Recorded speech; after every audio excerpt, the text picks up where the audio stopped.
मई और नवंबर 2024 में संयुक्त राष्ट्र की 1267 कमेटी की सैंक्शंस मॉनिटरिंग टीम को अर्धवार्षिक रिपोर्ट प्रस्तुत की थी, जिसमें टीआरएफ के बारे में साफ इनपुट दिए गए थे।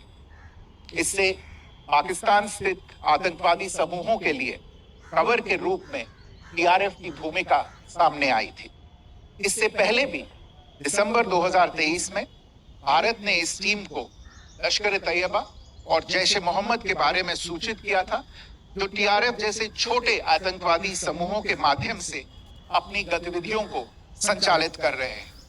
इस संबंध में 25 अप्रैल को यूएन सिक्योरिटी काउंसिल प्रेस वक्तव्य में टीआरएफ के संदर्भ को हटाने के लिए पाकिस्तान के दबाव पर भी ध्यान दिया जाना चाहिए। पहलगाम आतंकवादी हमले की जांच से पाकिस्तान के साथ आतंकवादियों के संपर्क उजागर हुए हैं। रेजिस्टेंस फ्रंट द्वारा किए गए दावे और लश्कर-ए-तैयबा से ज्ञात सोशल मीडिया हैंडल द्वारा इसको रीपोस्ट किया जाना इसकी पुष्टि करता है। चश्मदीद गवाहों और विभिन्न जांच एजेंसियों को उपलब्ध अन्य सूचनाओं के आधार पर हमलावरों की पहचान भी हुई है। हमारी इंटेलिजेंस ने इस टीम के योजनाकारों और उनके समर्थकों की जानकारी जुटाई है। इस हमले की रूपरेखा भारत में सीमा पार आतंकवाद को अंजाम देने के पाकिस्तान के लंबे ट्रैक रिकॉर्ड से भी जुड़ी हुई है, जिसके लिखित और स्पष्ट दस्तावेज उपलब्ध हैं। पाकिस्तान दुनिया भर में आतंकवादियों के लिए एक शरण स्थल के रूप में पहचान बना चुका है। यहाँ अंतर्राष्ट्रीय स्तर पर प्रतिबंधित आतंकवादी सजा पाने से बचे रहते हैं। इसके अलावा पाकिस्तान ने इस मुद्दे पर विश्व और फाइनेंशियल एक्शन टास्क फोर्स जैसे अंतर्राष्ट्रीय मंचों को जानबूझकर गुमराह करने के लिए भी जाना जाता है।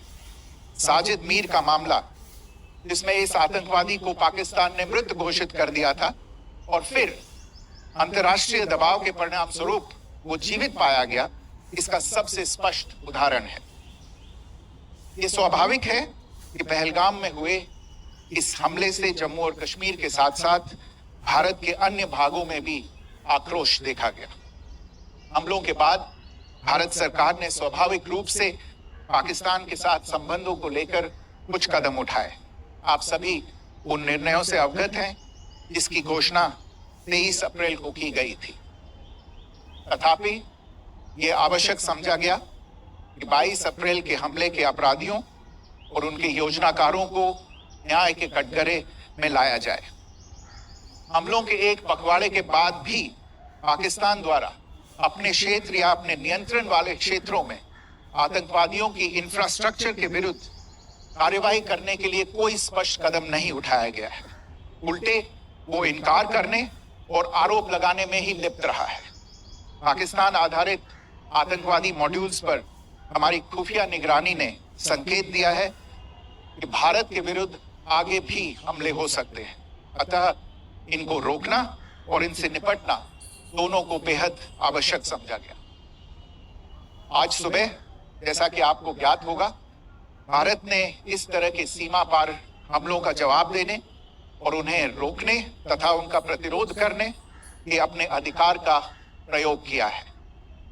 ये कार्यवाही नपीतुली, नॉन एस्केलेटरी, आनुपातिक और जिम्मेदारीपूर्ण है। ये आतंकवाद की इंफ्रास्ट्रक्चर को समाप्त करने और भारत में भेजे जाने वाले संभावित आतंकवादियों को अक्षम बनाने पर केंद्रित है। आपको यह भी स्मरण होगा कि 25 अप्रैल 2025 को संयुक्त राष्ट्र सुरक्षा परिषद ने पहलगाम आतंकवादी हमले पर एक प्रेस वक्तव्य जारी किया था, जिसमें आतंकवाद के इस निंदनीय कार्य के अपराधियों, आयोजकों, फाइनेंसरों और प्रायोजकों को जवाबदेह ठहराने और उन्हें न्याय के दायरे में लाने की आवश्यकता पर जोर दिया गया था। भारत की आज की इस कार्यवाही को इसी संदर्भ में देखा जाना चाहिए। Good morning. Thank you all for joining this briefing. As you are all aware, on April 22, 2025, Pakistani and Pakistan-trained terrorists belonging to the Lashkar-e-Taiba carried out a savage attack on Indian tourists at Pahalgam in Jammu and Kashmir in India.